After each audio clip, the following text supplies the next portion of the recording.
It was the 23rd of December. It was late in the evening and I started to feel like a tingling in my neck, which felt really quite strange then up into my head. So I was really quite worried then. So I just called out to Brian. He came in. It looks so your mouth's drooping. He said, I wouldn't be surprised if you had a stroke. So he immediately phoned the hospital. And that was my first emotions were shock, tearfulness, and oh dear, is this what life's going to be like? When I actually came home, the occupational therapist came in and she said, right, what are your priorities? And they were very good because they go through it with you. They don't say, oh, right, I'll show you how to do X, Y, and Z. Very sort of personal plan to what I needed and what I wanted. And I don't feel they were intrusive at all. They were very, very good when they came in. They didn't sort of take over. When you're in hospital, I mean, as wonderful as they are, you're not in your own home. You haven't got your own things around you.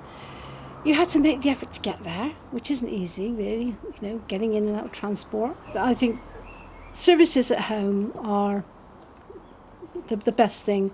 The quicker you can get out of hospital into home, the better.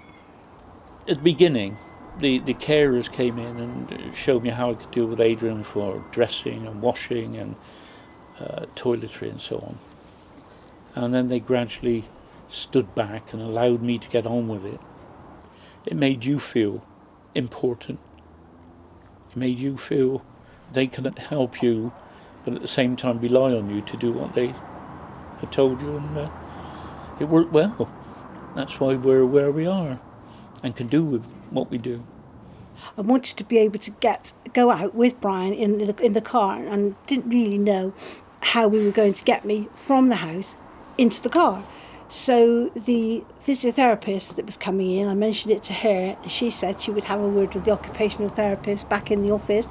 Next day I had a phone call to say would I like her to come out and see the best way to get into the car. Perhaps we'll use a certain piece of equipment. The way they work together is second to none, really. They've worked really well together. I've now managed to get to the stage where, and this is despite breaking my hip as well, we can basically go anywhere we want to go, really. You just got that reliance.